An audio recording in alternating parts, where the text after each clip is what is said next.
G'day, folks. Welcome to this week's episode, which is with Liz Wiseman, who is the author of a book called Impact Players. If you heard last week's episode with Brian Watson, you will have probably really enjoyed the conversation we had about, attracting and building a culture of, ambitious leaders who can really have an impact. Like, how do you kind of attract and create the right environment to lead them in? So we went into a fair bit of detail around that. And Liz has written a book on exactly this topic. So she has interviewed and separated what's the difference between a high performer and an impact player. Not like a low performer and a high performer. There's plenty of stuff already around the world written on that. This is about, if you've got a whole team of high performers, what does a real impact player look like? And what are the characteristics? How do you recruit for them? How do you find them? So the combination between Brian Watson's interview and the interview with Liz Wiseman, I think you'll find really helpful in helping you think about how you build a quality group of leaders in your organization and a culture that's going to support them in doing their best work. Really hope you enjoyed today's episode. Welcome to the Scale Ups podcast, where each week you get to hear Sean Steele, professional CEO, growth mentor, and advisory board chair, unpack the strategies that successful founders have used to achieve scale in their businesses. Stay tuned as he interviews the entrepreneurs who've made it, learns from industry experts, and follows a group of founders still striving to scale.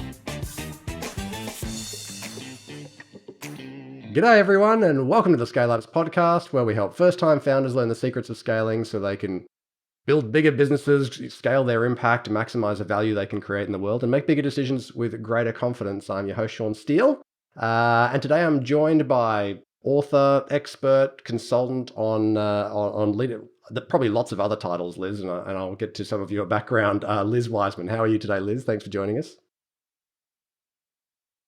I'm great. Awesome. Doing great. I'm Thanks. thrilled to have you. For people who have not read the book that we're going to talk about yet, just a little bit of background. Feel free to correct me if I miss any of it. But when I think about your sort of executive career, kind of prior to then becoming, consulting to other people and going into the research space, you were in Oracle. You were a former VP in Oracle University. You're a global leader for HR development. And since you've become a consultant on leadership and collective intelligence, you've been working with big companies that everybody would know who probably have shares invested in these companies, the Apples, the Disneys, the Facebooks, the Googles. Maybe haven't done quite as well on the share price in the last 12 months, but that's okay. Stay for the long term. But you also write for Harvard Business Review, Fortune Magazine, you lecture at Stanford, and you've got a number of bestsellers, including Multipliers, how the best leaders make everybody smarter, Rookie Smarts, which is about why learning beats knowing in the new game of work. And then our focus today is really around your Wall Street Journal bestseller, I should say, Impact Players, how to take the lead, play bigger and multiply your impact. You have been busy, haven't you? Well, Sean, just hearing you kind of like recount that, I felt You tired. should do. But I didn't do that. I feel tired. And, in some ways I feel like I'm one of these cars with like low years, but really high mileage. Oh, I love that. I was 17 years at Oracle, but we referred to them as dog years. It's like, yeah, we probably Right. covered the ground of Oh, yeah. 50 years somewhere else. But it was so fun and rewarding to join this young, rapidly growing, beyond startup, but still a very young company, and to help build that into this, worldwide, I guess, juggernaut of, but kind of a software company. And so I love just this idea of like going back to a small, promising startup, being part of that, contributing. So the work that people who are listening who do, like, to me, it's thrilling work. And you know what? Something that you said that just really jumped out to me. When people are listening to this episode, Liz, they will have heard, hopefully, the prior week, which is Brian Watson, and we were talking about how to attract great people. And he was talking about the fact that, part of his pitch in attracting great players was, this is the kind of place that you're going to get 10 years of experience in 3 years, because we're going to expect a huge amount from you, that we're going to give you a huge amount of backing and support, and we're going to expect you to take risks. But therefore, it's almost, you're joining us almost for accelerated professional development. And having been in companies where I felt like I aged 10 years in 3, I know what you mean. And so you get a huge amount of value, and it's also exhausting. But it's incredibly enriching. And this opportunity. I'm really fascinated by this whole concept of impact players. These standout contributors that are creating extraordinary value everywhere they go.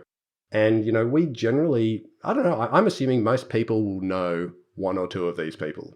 Probably. And I can tell you that the founders in our community are all hoping and praying that they find that they recruit one of these legends into their businesses. They were probably this legend before they started this business. And you've been, your book is sort of seeking to understand, well, why are some people playing at that level? And why are others, maybe who have the potential but kind of remain, I don't know, they're sort of unfulfilled potential, if you like. So I'm keen to unpack what you've discovered in this process, and then help us figure out what our community can do to help, if they've got one of these impact players, to help to know how to lead them in the right way. If they don't have one of these players, how the hell they go and figure out how to find one, when money's, not infinite and time's not infinite and so on. So yeah, that's what I would really love to unpack with you today. And maybe you could actually, one thing that's been on my mind is whether your research found that these people are born or are they taught. Is this a sort of nature versus nurture thing? What's your view, having done all this work on exploring these people? Okay, well, let's start with, like, how do you find them? How do you develop them, keep them? How do you spread the mentality is, I think, the most powerful thing. I just got off a phone call with a founder. He's like a serial entrepreneur, founded just his fourth, venture-backed startup, and he was like, "Okay, I want to get a certain number of things right from the get-go." And I think one of the things that's important to get right from the get go is, how do you get people who think and operate this way?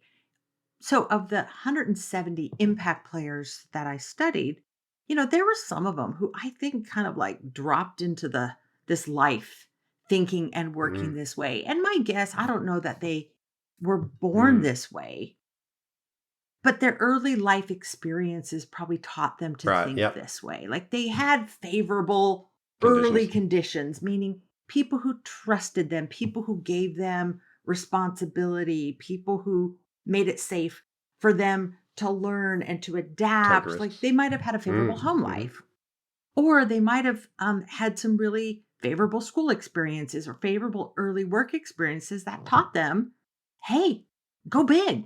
Like, don't wait for someone to ask you to do something. If you see something, say Mm, something. Like, hey, that doesn't need to be your job. We found out was one of the differentiators between the impact players and the ordinary contributors is that ordinary contributors are doing their job, and they're doing their job well, even mm, brilliantly. But the impact players are doing the job that needs to be done, right. which is a totally different What do you mentality. mean by It's that? like, Can you, see something, yeah, say talk to me more something. about that? Yeah, it's about looking around you and seeing where you can add value, where you can contribute. It's about a response to handling one of what I found were these 5 everyday challenges that impact players handle differently than ordinary contributors. And maybe, Sean, I should back. So I'm kind of excited to, like, this idea about, like, how do you find these people? And if you can't find them sort of like built this way, how do you get more of this kind of mentality Mm-hmm. across your team? But let me roll all the way back to Yeah. what I studied, because I Yeah. think it's Thanks. important Yeah. to understand what I studied and what I didn't. So here's what this study was not. It was not a study of high performers and low performers. Like the people who are doing a stellar job versus the people you're like, ugh, Time to like they're taking up go. a seat. And I could, Wouldn't enthusiastically rehire you yeah, again if like, I had the opportunity. I would not enthusiastically rehire you. In fact, let me help you find a Yeah. new opportunity. So it was not a study of that. Lots of people have done a study of that. These differences are Mm-hmm. obvious. Here's what I went in trying to understand, which is, in a room full of equally smart, talented, capable, and hardworking people, why are some people kind of going through the motions and other people, without necessarily working any harder, are making a really Mm-hmm. big impact? So the variables that I'm holding constant are intelligence, talent, work Mm-hmm. ethic. Now there of course could be minor Sure. differences in those, but we're not figuring out the difference between like superstars and Yeah. dinglings. This is minimum Um, entry requirement to be in the game. You're already performing at a high level. you're already performing at a high level, and when we asked managers to identify two people who fit this different profile, both equally smart, talented, hardworking, one that was doing well and one that was making a huge impact. And then we compared and contrasted it. How do they approach their job? What do they do? What do they not do? How do they think? How do they think about their role? How do they think about your role? And we asked them to assess the value of their contribution. We found that, and this isn't, I think, surprising. It's pronounced, but not surprising, is that these impact players, as I called them, were delivering value 3.5 times greater than the ordinary contributor. Not 3.5 times greater than a low performer, but 3.5 times greater than other people, sort of their peer Mm-hmm. group, people who are doing a solid Mm. job. Okay, here's what else I found really, really interesting is, and it's I also, of course, found interesting the way that these leaders talked about the impact players. Because you can Mm-hmm. imagine, like, I put myself in a founder, and I'm a founder, uh, and they talked about these people not as employees. They talked about them as people they had deep respect for, kind of Mm. like, I want to be like this person. Like, man, I wish I could hire a dozen of these people. Like, this is my go-to Mm. person, not my gopher Mm-hmm. No, no. go-to person, but like this, this is a person that I hand the ball to when the Yeah, stakes are big high. time. When I need someone who's not going to drop it, but who also isn't going to hoard it, who's going to pass it readily, who's paying Mm-hmm. attention, who knows what's going on in the Mm-hmm. game. Like, this is a person I hand it to, and we all know who those Yep. people are that you They all came trust to with mind the as soon as you started talking about it. Like each one of those people, and there's only been a few, that straight in my head, I was like, yep, that's the go-to person. That's the person I would have handed absolutely anything. The keys to any business, the keys to any project, the keys to any massive, difficult conversation, like huge transformation we need to do. Just give it to that individual. They may not even be in that function whatsoever, but you just know that they're going to get it done because they just understand it. yeah, and it might not even be their job, but it's like they're the kind of people you can hand a no-look pass to, and it's not even necessarily their route, Yeah. to use the sports metaphor, but they're going to see the play developing on the court, and they're gonna get their body there because that's what's needed. And here's what we found was different about these impact players, and I guess it makes sense to start with, like, what we learned about the ordinary contributor, because this was fascinating to me. This is how managers described these folks in aggregate. Mhm. They said, you know what, these are people who did their job, did it well. These are people who followed direction. They took responsibility. They took ownership for things. They were focused. And these are people who carried their weight on teams. Like, they're solid. Mm. And I was like, wait a minute. Isn't that the kind of talent we want? And what I found is that these ordinary contributors were absolutely stellar in ordinary times, Mhm.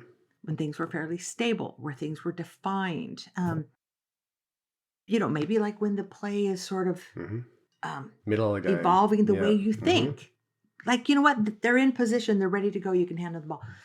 But we found that when things got ambiguous, a little chaotic, when things started to feel out of control, like, when the wheels are Yeah. wobbling a little bit and things are changing and moving fast, there's a lot of uncertainty. This is where the ordinary contributors fell short, and this is where the impact players excelled and where they created extraordinary value on the teams and in these companies. And there were 5 of these Mhm. situations, and I call them everyday challenges because as I looked at these situations that they handle differently, I'm like, that's like just the normal average problems of the modern workplace, like messy problems, like problems without owners, unclear roles, like where you can't quite figure out who's the boss of this project or Mm. meeting. Like, we're collaborating, but like, wait, who's in charge here? Unforeseen obstacles, moving targets where the goal is shifting, like while you're taking aim at like the goal box is Mm. moving when you're Mhm. taking the Yeah. shot. And unrelenting demands where there's just is a workload increasing faster than the Yeah. resources are increasing. I don't know. This might just be what startup life looks Hmm. like, but I think it's what work kind of looks like More and today. more. Yep. And it was in these type of situations that impact players thought about them differently. They handled them differently. And the first was these messy problems where the ordinary contributor is doing their job.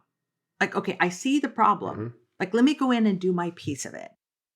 And the impact player mentality is, oh, I'm just going to go do the job that actually needs to get done because it's nobody's job per se. Mm. They're the people who can go in and do clean up messy Yeah. problems, people who don't need to own it to take ownership for it. Yeah. They're people who are kind of Step in and lead. rangy. Yeah.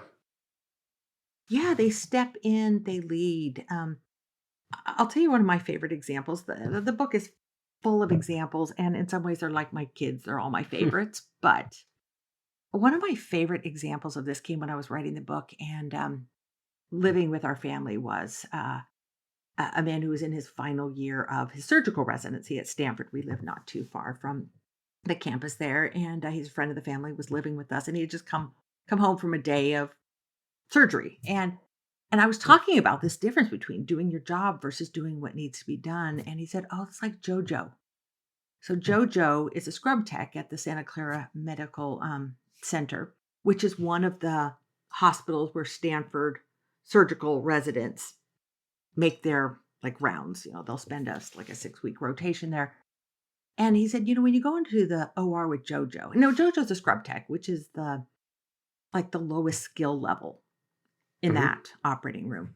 He said, that the scrub tech's job is to like have the instruments ready to go, hand them to the surgeon upon request. And he's like, oh, you go into JoJo's OR. First of all, it's going to go well if he's the scrub tech for the surgery. Two is he doesn't just have the instruments out. He's got them like lined up in the order that they're going to be used because he's thought about the procedure. Like what Mm. comes first, what comes second, so that when they're asked, like he's got it right there. Other scrub techs are listening for the instrument the surgeon asked for. Not JoJo. He says, "Oh, during surgery, I just watch their hands so I can tell what's about to happen next, so I'm ready to go." And then here's the kicker: when the surgeon asks for the instrument, JoJo doesn't necessarily hand them the one they ask for. He hands them the one they need. Like he'll say, "Oh, hey, you know what? Why don't you try this? This tool might be more helpful to you with this situation." See, a lot of them are young Mm. surgeons in training. They're a Mm. little wobbly. And he doesn't do it like, hey, buddy, use Mm. this. That's not going to go over well. He does it with this most gentle way of let me help you do your job well. And so a lot of people would say it's not my job. Mm. They ask for this, I hand them that. But Mm. it's this mentality of what's the job that needs to be done? Yeah. What's the right tool for the procedure? And it's interesting. Not only do the senior surgeons not resent his suggestions, it turns out they seek him out. Hey, Jojo, we're going to be doing this procedure. It's kind of new. What do you think are the best tools for this? Like, this is the mentality of like, yeah, I know what my job is, Mm. but like, what's the real job? Yeah. Like, what needs to happen right now for us to do the right thing for our customer? Yeah. I love that. Yeah. That makes a lot of sense. What else did you find? Was that the most important, when you think about all the findings about them, was that probably the biggest standout of the difference? I define this as the first practice. It's one of 5. Okay. But I think it's the most important because what it takes somebody who has a little bit of a healthy disregard for their job description. It's like it's not disregarding it. It's just like, "Oh, that's a starting point." That's just so Yeah. I'm in position so I can be paying attention. But it's a mentality of paying attention to what's happening around you. It's Mm. upward empathy. It's outward empathy. It's not, gee, what's my job and what do I want to do? It's what is my boss trying to do? What is this company trying to do? What are the people we serve? What are they Mm. trying to do? And it's about seeing your work through the eyes of the people who are served by your work. Mm. And the impact players seem to just go about their day able to see what's happening around them. And I think from that mentality cascades a number of things. The second difference is, how they respond to situations where leadership is unclear. Mm. And, and it might just be a meeting where people are gathered together to try to like create something or solve a problem. But like it's not totally clear who's in charge. Where other people, the ordinary contributors were, they followed direction. They were willing to step in and provide direction. They're willing to step in and lead, but they're waiting for somebody to tell them they're the boss. Mm. And maybe some of this is because I had spent my first half of my career in a large organization. I can't tell you how many times I've heard people say, well, we're waiting for role clarification from above. Like, okay, CEO, Tell me like now. who's in charge? Like we need like one of these, what is it, like Someone's got to racy make a decision. matrices? Like Yeah, someone needs to like, and like I'm willing to lead, but I need somebody to send out an email saying, hey, everyone, I've got like Liz permission is in now. charge. If they're waiting for permission, it's a really slow, cumbersome way of working. In these Yeah, situations, the impact players, they see a leadership vacuum and they step in. Like, oh, hey, yeah. would it be helpful if I led the meeting? Like, hey, what's our objective here? And here's the beauty of it. They're not these kind of like bossy No. leaders who always have to be in charge. It was a very agile form of leadership where it's like, hey, you know what? Let me step in and take charge of this situation or this initiative. But then when I'm done, I'll step back Yeah. and I'll follow my peers and others with the same kind of Mm. energy that Yeah, I because led. I've It's like I've set it up to succeed now. So now the situation has what it's need and has what it needs. Yeah, I mean, I'm Liz. As you're talking, there's two experiences that really jump out to me. One in my first executive leadership role. Reasonably large size organization, quite a lot of people responsibility, and we had a great. But the reality was we were a bunch of executives who were functional leaders, and we were relatively focused on our function. And we had this great, kind of everyone got a 360, everybody got a private coach, and then we also had sort of group coaching as executive. And the one thing that really stood out to me was they had this big conversation, which was, what do you think your job is? Everyone's like, well, I'm the director of sales and marketing. I'm the executive director of operations. And like that, I do operations, I do delivery, I'm accountable for these KPIs, whatever.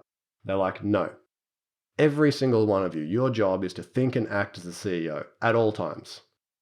And everyone was like, huh?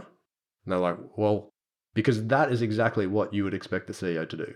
To see an issue, not wait around for anybody, have the courage to deal with the issue, give it whatever it is that it needs, ensure that it's got its, help to solve the problem, make sure that somebody's got the stewardship once the problem's kind of solved and it now needs to be maintained or executed on, and step back, but not be trying to take any glory just because it needed to be done, and thinking across the organization, never just in their own lane. And so to your point, the role being a starting point. And then in my, I don't know, I think it was second or third CEO role, I ended up with this incredible woman to work with who still to this day has the greatest leadership skill of anyone that I've ever worked with, and was just had so much courage. It made no sense to her that you would ever see anything happen that needed addressing and not address it at that moment on that spot, regardless of your role, because that's what leadership was about. And she was, even though she grew up in the people function, she had she was like, people, like, great, yeah, okay, maybe I've got some HR training, but that was so not her job. Like she was general manager, CEO material from the first day that I met her, and she was the person that you could put in any situation, in any business, in a business she didn't understand, with incredible, you could put her in front of the IT guy. She wouldn't know a thing about the technology and the language, but she knew what people needed. She could assess the situation. She could step in and take leadership. She would craft a plan, and then she would step back and sort of fold back into the background once the thing was up and sailing. You were like, well, she could just be anywhere, do anything. And she was a super high impact player. So I'm really resonating oh, with the language that you're using. She was such a great it's example. exactly the profile, and she's this kind of this impact player that sort of comes in the form of a utility player, which is like you could drop this Yeah. person in and they would be, okay, I understand the path to success and I can see what's on the critical path and I'm going to go take care of it. And it is a mentality of thinking like the CEO. And it reminds me, Sean, of probably my favorite interview in all the interviews we did on this was I was interviewing Zach Kaplan, who is a young professional at Google, just phenomenal. There's several stories, 2 or 3 in the book about Zach, and massive impact player. And I was kind of asking him where some of this mentality came from. And he's like, "Oh, you should probably meet my mom. My mom is, because my mom, you definitely should meet her. She's a little bit of a badass." And then he tells me the story of his mom. And then I go and have like 2 or 3 conversations with his mom. And she started work as a receptionist for an ad agency called Hill Holiday in the East Coast of the Mhm. United States, and she was looking for kind of an easy job. She was applying to law school. She kind of just wanted a job she could put in the background, get ready for her LSAT test. And the CEO, founder of the company, he said, like, you're the face and voice of this company. And she's like, wow, this is actually an important job. And she decided like she would be the CEO of reception. Anything that came into reception, like she's on it. She owns that space. And then she's like, well, I Mm. can do this and I can do that. And then she just started volunteering for jobs and she's decided she would make herself the CEO of every job that she took. Hmm. And she today is the CEO of Hill Holiday, which is a really Hmm. successful, Wow, that's so large, cool. ad agency. But it's this mentality of, well, I'm the boss unless somebody like distinctly tells me I'm not the boss. And again, it's not I'm the boss forever. It's this fluid form of leadership. Like if I could put an ask out there to founder CEOs, like if you want to breed impact player mentality in your organization, treat leadership as a temporary assignment. Mm. Kind of the way now, I don't know if this is how elementary school was in Australia, but for us, like if you go back to like the first, second, or third grade, like there were jobs to do in the classroom and students got assigned to these jobs. And, if you were like, let's say the recess leader, your job was to like march the class out onto the Mhm. playground for recess. Like you did that job one week, but then that job would go to another student the next week. Like you can only be so bossy, you know, because it's going to come back to you. And I think when we treat leadership roles as service oriented and temporary, important, Mm. empowered, but temporary, people behave differently. Mm. Like, oh, if That's I'm going to be following the people that I'm leading on this initiative, I'm going to be following them on the next one. Like, let me lead the way that I would want to be treated and led. Liz, for the sake of completeness, because I want to make sure we don't run out of time before we get stuck into like how you find them, how we sort of inculcate them. What were the other three characteristics? Ooh. You've given us two of those. Okay. Well, now you've given me a challenge, so I can do that briefly. Okay. So, um, when roles are unclear, ordinary contributors are waiting for direction, while the impact players are stepping up but willing to step back. Yeah. The Okay. third is how we handle unforeseen obstacles.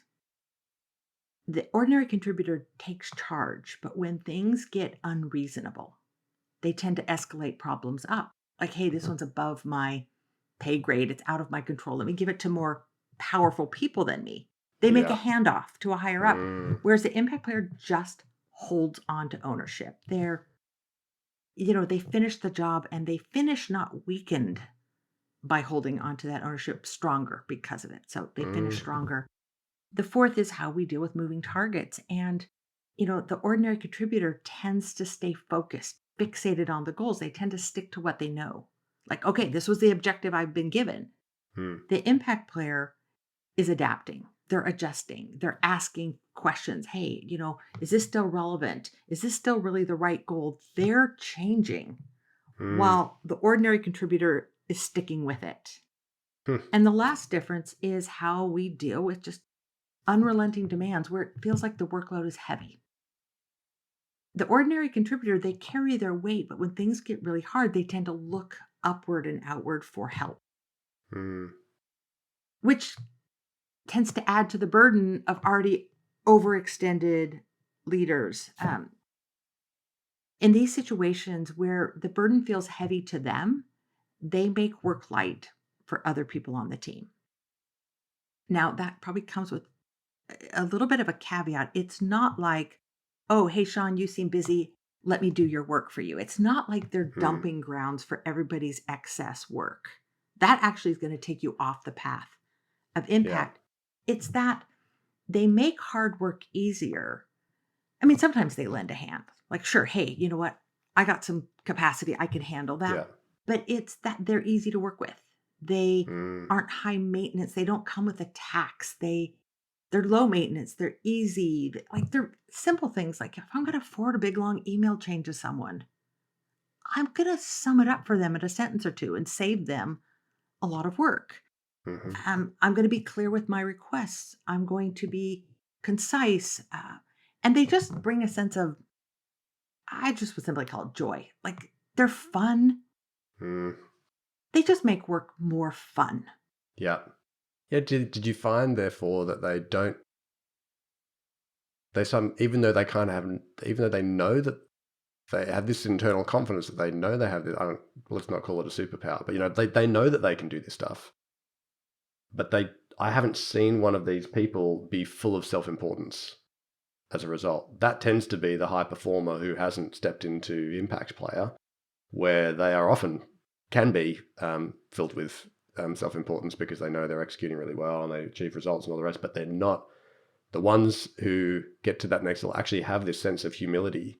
Like, hey, well, like I don't really see it as a big thing. It's just that's what leadership is. That's what we should all be doing. Like they would see Yeah. that as just a logical thing to do, a common sense thing to do, as opposed to I've really stepped up and beyond and everybody look at me. They seem to come with this humility. Did you find that a common sort of thread?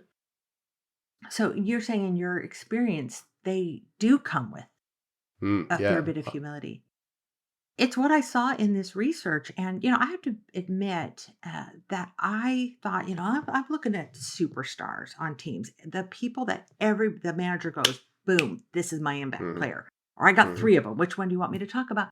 I figured that, some portion of them would be people who are a little full of themselves. Like there would be some prima Hmm. donnas in Hmm. that mix. And what I was struck was not a single one. And I went back Really? through all the transcripts of the interviews because I thought I can't think of one. And I asked someone on my team, actually, I'm like, Lauren, would you go through fine tooth comb alongside me and like do the same analysis? Because I can't find a shred of evidence that they're full of themselves, that they're arrogant, that they're demanding, Mm. but they're in demand. And I don't quite know what I don't know what the causality is on that. It Mm. could be that they're just on the other side of success. Like they're so valuable. They're so impactful that, like, you know what? I don't need to make a big fuss. Everybody already Yeah. knows. Yeah. Or it could be that when people are puffed up, full of themselves, it becomes a barrier to impact. Like Yeah. they can't Big time. adapt, they can't serve, they can't let go of leadership. Like there might be a causality. Mm. Like, they're high performers, but they're not your Yeah. impact players. They're not the ones you Hmm. give the really important stuff to because they might not be able to see what they need to do because they're too full of themselves. Yeah. Yeah. Yeah, well, it's pretty hard to serve other people fully with whatever the situation needs and put yourself aside when you're highly concerned with how you look and how you look to others, and your sort of your personal brand. "Well, that's kind of not really on brand for me. Or why would I do that?" It's like that doesn't even enter the mind of an impact player. It's like they're just like, see a situation. Situation needs this. Hey, we're all leaders. Okay, I'll step into that. Great. Let's just get it done. Okay, whoever needs doing that after me, great. Slip out the door sideways. Make sure that it's got what it needs. And they get So so okay. Did much you? visibility and recognition, like, people know who they are. Let me put a caveat on this, though, because one of the things that haunted me in this research in the book is, like, what about them? I call them the missing impact players. That I think there's a number of people in organizations who think and work this way, but they do it so quietly with so much humility. And maybe their role is behind the scenes that I think it could be easy for a founder, a senior leader of organization, frontline manager to maybe miss that, like, you know what, this is a quiet impact player. This is a behind the Mhm. scenes impact player because it's easy to see the ones that are doing the revenue producing, Yeah. front It's very facing, on quantifiable. Yeah. stage kind of work. And the Hmm. healthiest teams are like, you know what? Our impact players here in the OR aren't always the surgeons. It might be the surgical Yeah, tech totally. who Yeah, the 100%. surgeries in his OR go well. So like we We have to had be a looking for the JoJos.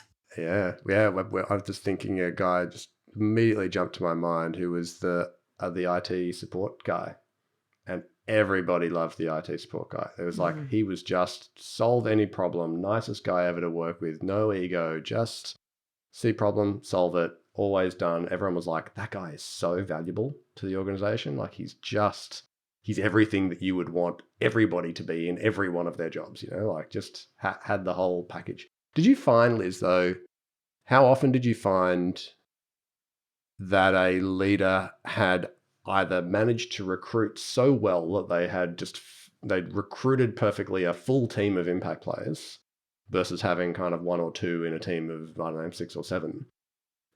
Did you find that anyone had been able to craft a full team of impact players? I guess is my question.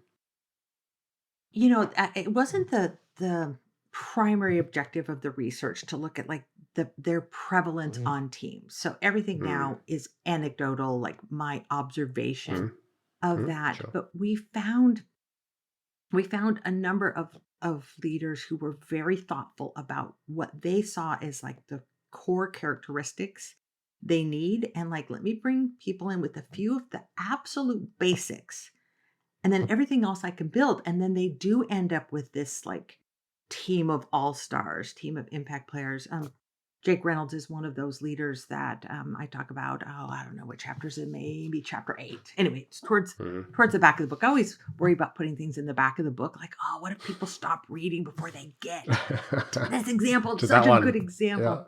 It's a great one. And here's the thing, like I think there are a few, like if you want a team of impact players, like there are a few things that you should look for. And they are harder to develop. Part of the research, I did this little extra bonus piece of research on this by looking at of all of these traits, which are the ones that are easy to develop and which are the Mm, ones that are difficult. That's in chapter 8 as well. It's a little mhm, chart. But there's a couple like things like you want this, a couple starter ingredients. One is someone with a very high sense of personal agency. mhm, Like someone, the psychologists would call it a strong internal locus of control, meaning a mhm. belief that I affect the things that happen around me rather than other Yeah, people. and I can influence it. Yeah. That I can influence that. Not like, hey, I'm in control of the universe, but like I Mm, have some degree of control over what is yeah. Strong happening. sense of cause and effect, and on which side of the above the line, below the line they kind of live. Yeah. Yeah, you want What someone else? with some high self confidence, which I think is an outcropping of Hmm. that. And my favorite kind of like talent situations are people with high self confidence but low situational confidence. Okay. And if you are founding a startup, like this is prime real estate, which is people who fundamentally think, you know what, I'm smart, I'm capable of learning, but I've never done this before. Yeah, I'll figure it out. This is a tricky situation because you don't want people with just high self confidence because then they go in Hmm. arrogant versus people Yes. are like, no, no, I don't know how to do this, but I am capable. Yeah. That's one thing that you're looking toward. You're looking for people who probably don't have a really strong sense of hierarchy, like built deeply into their Hmm. worldview. Hmm. Like people who don't necessarily like salute Mm. their senior leaders. Yeah. Certainly don't want people who are flipping them off, but Yeah. Yeah. it's like the sense of, well, no, I could talk to the boss's boss and Yeah. that's okay. They're just another human. Yeah. They're We're all just just trying another to get stuff human. done. Yeah. Respect for authority, but not a deference to Mm-hmm. authority. And probably the most important qualification, it's one of the hardest to retrain, to coach in someone, is someone who is moving through the world with, it's like seeing things through an opportunity lens rather than a threat lens. Mm. What that's not is sunny optimism, like, oh, I just see the positive side of things. Like you want Mm. someone who looks at a situation that's kind of chaotic or ambiguous and moves toward it rather than away from it. And it's not with the sense Mm, of like, oh, this is going to be great. It's like, okay, no, this is actually scary. This is hard, but is this actually an opportunity for me to create value? mm, Maybe mhm. it's an opportunity like, okay, that got super screwed up, but maybe this is an opportunity for us to do it a different way. Yeah. Oh, like there's no leader here rather than like feel threatened by that. Like, okay, we don't have someone in charge. We're going to just spin and flail. It's like, this is Mm, actually an opportunity for me to add value. This is an opportunity for me to be useful and create value rather than a distraction from my job. This fundamental orientation of, do you see ambiguity as a threat or do you see ambiguity as an opportunity? If I had to hire for one thing, that's what I'm hiring be for. that one. Wow. Mhm. And that, in the current world, that is just a constant, isn't it? Ambiguity, uncertain. What was the paradigm that's been around a long time? The VUCA paradigm, VUCA. was it variable, uncertain? Was it variable, uncertain, uh, something and Volatile, ambiguous? uncertain, Oh, chaotic, yeah, might be chaotic. Yeah, ambiguous, something like ambiguous. that. Yeah, and that's Like the reality. it's like a typical day at the workplace, and Totally. it's not getting any better. And it's No. funny. I spent the last decade really trying to like rid the world of controlling bosses, like, Hmm. diminishing Hmm. bosses and, how do you have bosses that like give other people control? But, and, here's what I've come to conclude is like, yeah, no one wants a controlling boss, but right now more than ever, we need people who take control. Hmm. Like we kind of need control freaks and not people Mm. who are controlling others, but people who go into chaotic situations and are instantly looking for, okay, what can I control? Yeah. Like, how do I give control to other people? Like, how do I stabilize the organization? Go, okay, Mm. yeah, Yeah. like, Create a path through the. yeah, like there's things we don't know, but there are also things we do know. And like, here's what we can Mhm. control. So, like, we need people who are really quick to take control of situations. So, Liz, those are some awesome, Karen. I was in my own mind thinking of, how you interview for these things and what kind of questions might you ask. And so that's really helpful in thinking about what are some of the characteristics that you can look for in the recruitment process. When I know what a lot of founders struggle with when they think, I've got to be able to find these people I know to get my business to the next level. I can't be the smartest person in the room. They usually can see everybody's job. They could do pretty much everybody's job. They're the founder, like they're a total utility player. And they know they need some of these people, but sometimes they're struggling to afford them or to find a way to attract them. Like, how do you talk to leaders about how to find and attract these people? Mm. Well, again, if I'm looking for one thing, I'm looking for people who are comfortable with ambiguity. Mm, And, one of the ways that you might there might be some sacrifices you have to make to get folks like this. Like you might have to sacrifice expertise and skill for the right orientation. I know where mm, I would come down on this is I would absolutely pick people with the right mindsets because with the right mindsets you can develop those skills. But I grew up at Oracle where Oracle had a very unique hiring profile. They were looking for three things. Number 1, raw intelligence.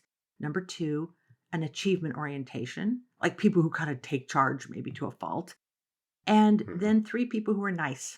And, they did sometimes compromise on that third quality, but and this was one of the things that I thought Larry Ellison did brilliantly in building that company is I think he acknowledged that, you know, they were trying to produce this technology called the relational database management system. Like no one really had done anything significant. Like they were pioneers in here, which is like, okay, I can't get people who already have this expertise. Like we're going to have to grow it and build it.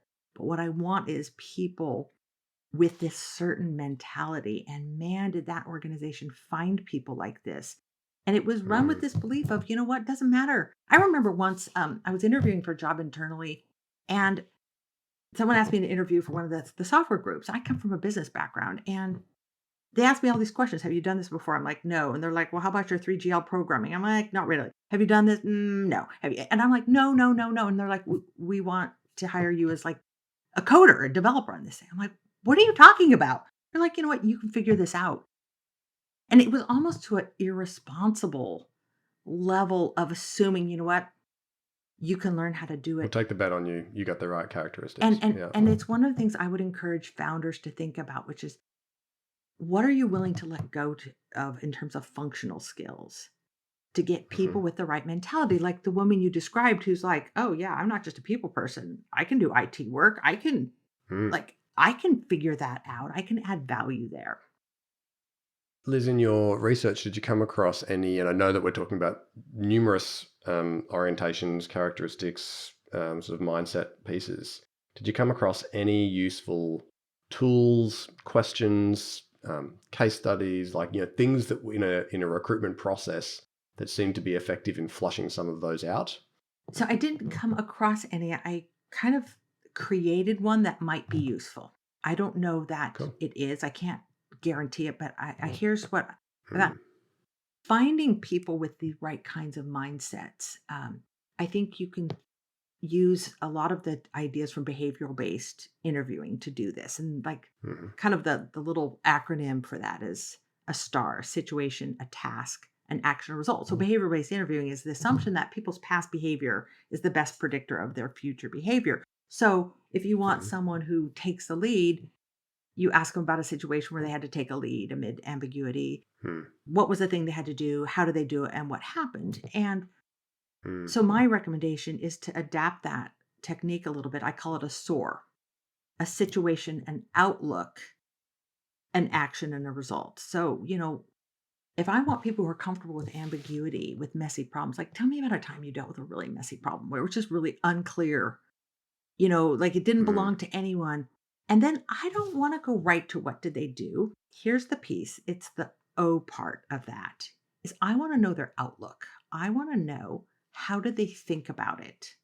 Was this messy problem an inconvenience, somebody else's job that they had to come in and save the day? Or was this like, sort of a delicious problem? Like, oh, this is interesting. Like, it's not really my job, but this was like the most important thing to the company. So, like, this is like, and so I want to like spend a lot of time understanding how they thought about it because how they thought about that is how they're going to think about these problems. Yeah, 100%. So use this SOAR I like that. technique and really it's funny, I've used this myself and everyone wants to move off of like the O part and get right to the A, the action. So it's situation, Hmm. outlook, action, result. And I'm like, no, tell me a little bit more about how you thought about that. Like, what was the assumption? What were you telling yourself? Like, and it's funny, like people are like, why does that matter? I'm like, oh, that's what we're hiring. We're hiring a mindset, not a Mm. skill set. Hmm. Wow, so interesting. I also think when I think about the challenge for founders in going, well, I can't afford the best player, and if these impact players have already got to the most senior levels, well, how am I going to afford to sort of attract them into my organization? And again, for people who want to hear, because I spent a fair bit of time talking about that with Brian Watson on the prior week's episode.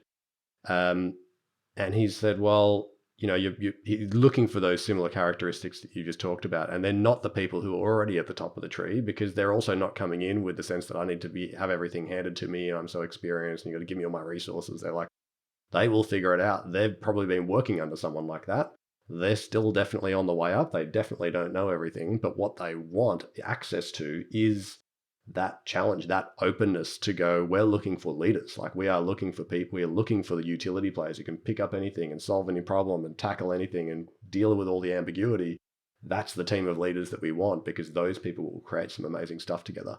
Because they're not doing it for themselves. They're doing it because it's interesting, it's challenging, it develops them. They feel like they're going to be, with a band of other people like that, almost building that culture and attracting that similar level, not necessarily level, but that similar mindset really can create some special stuff rather than leaving those people on an island, which is sometimes how they end up feeling. Because if you've only got one impact player in your team of 6 or 7 people, like there's a lot of weight on that individual, like they're kind of going, geez, like why did some of these other people friggin' step up Step for once, up, yeah.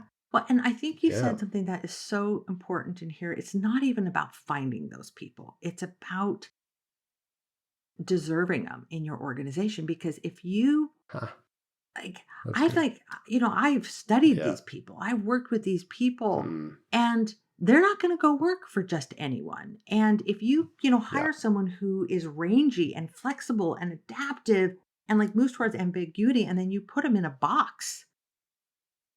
And then you tell them to report on everything that they do every 25 minutes of the day. Okay, I want 5 pages on Friday of everything that's happened this week. And they're like, what? Man, you're going to kill that Yeah, spirit. And it's like, yeah. you You have have to to be be the ready. kind of leader that those people would want to work for. And you have to build a culture Yeah. where those people will stay. And you have to probably most importantly build a culture where that mindset can spread. Because I think the Mm, impact player mentality, it's like sourdough bread, which we here in San Francisco are pretty good at. And it's all about a starter. And if you have the starter mm, for the sourdough and the right environment, like you keep it warm and you kind of feed and nurture that starter, like it spreads like crazy. And I think this way of working is how most of us want to work. But if you create an mm, environment where that's singled out or not supported or diminished, it won't spread on a team. And then you'll get those people who aren't growing or they're overly taxed. You get jealousy issues. Like, how do you spread the mentality? mm, mm. Liz, I would just love to keep having this conversation for hours with you because there's so much room to cover, but that would probably not be appropriate because people don't like listening to things that Mm-mm. long. So I think that is a perfect place for us to wrap it up. But before we do, I would love to just give you the opportunity to go, hey, we covered a lot of ground here. If you were going to summarize a couple of key tips, key steps, when you want people to take stuff away from this and go, okay, I want you to do something different. You get off this podcast today when you get to work or this week or this month, do these three things and it will start to lead you to a situation where you can either attract or sort of inculcate or become more deserving Mm. because you're creating the kind of right environment. What would be your Just sort three, of huh? three tips you'd like to leave Well, let people me with? leave with you. I'm going to do them lightning fast. Number one, Cool. define what I call the win. What's important now? Like, let people know what the agenda is, what's important in the organization so people can flow to it. Like, don't keep that a secret. Keep reminding people here's what's important. Number two, we talked about it rotate leadership roles. Treat leadership as temporary, not a position on an org chart. Number three, if you want people to finish strong, define the finish line. Like, here's how we know we've done a great job. Here's how we know we're done with this job so that they can get all the way there. Give people performance intel, not feedback. Like intel that helps them adapt and adjust. It's like kind of stripped down sterile information. Hey, that's off target. We need Hmm. more of this, less of that. And lastly, if you want people to be easy to work with, just state what you appreciate. Like when you do this, man, it makes it easy for me to make a fast decision. And let people like describe that positive behavior and let people move toward it. And then if you want to create a warm environment for impact players, just bring together two things: safety and stretch. I'm summing up like everything I've studied for a decade on leaders who multiply talent is they create a safe environment, but Yeah. they create a stretch Safety and environment. stretch. Do those, and that mentality will spread. Love that. Liz, thank you so much for your generosity of time today. It's been an absolute joy to talk to you about this, and it's been just lighting me up with. I've been very fortunate to have been able to work with some great impact players in my time, and everything you said today really resonates as just being 100% spot on. And people having an opportunity to really think about stuff they can go and practically do as a result, rather than just know that they're out there. It's like great to know that they're out there and kind of who they are and what they look like, but your problem is going, how do I get these people? But I love that you talked also about the deservingness because it's all great. You think you can go and hire for them, but again, you spend all that time finding an impact player and readying yourself and nailing your interviewing techniques and whatever it is. You manage to attract them, and you come in there and you lead them the wrong way, and you don't create safety and you don't create stretch. They're going to last 5 seconds. See you later. What a waste of Yeah. time. So there's a real leadership opportunity for everybody listening Yeah. today. Thank you so much, Liz. How do people get in touch, follow along with what you're doing? Where would you direct Let them me to? see. LinkedIn, connect with me on LinkedIn. Mhm. I'm on Twitter at Liz Wiseman. I'm really easy to find. TheWisemanGroup.com, Cool. Mhm. ImpactPlayersBook.com. I'm easy. Beautiful. Beautiful. Thank you, Liz. Folks, I really hope you enjoyed today's episode. I'm sure and 100% confident you got value from it. Huge thanks to you, Liz Wiseman. Before you go, if you got value from today, something that would really help us is either leaving a review or just telling somebody about this episode. You guarantee you have peer founders in your network who are challenged by this entire concept, either struggling to know how to attract more impact players or how to get the most out of them and to create the right environment. This might be a great thought starter for them. So please tell them about the episode. You've been listening to the Scale Ups podcast. I'm your host, Sean Steele. Look forward to speaking with you again next week. Thank you, Sean. G'day everyone, just a couple of quick things before you go. If you have questions that you'd love myself or an upcoming guest to tackle about challenges that you're facing in scaling your business, please just jump straight on the website, scaleupspodcast.com. You can record your message straight from your mobile by hitting the button on the right-hand side of the page, or you can just email them the old-fashioned way, questions@scaleupspodcast.com. And just a quick reminder, nothing we spoke about today constitutes financial or business advice. If you are considering making big decisions in your business, seek out a professional who can look at your situation in detail and make sure you're getting sound, personalised advice. Thanks for listening. Look forward to being back in your podcast feed next week.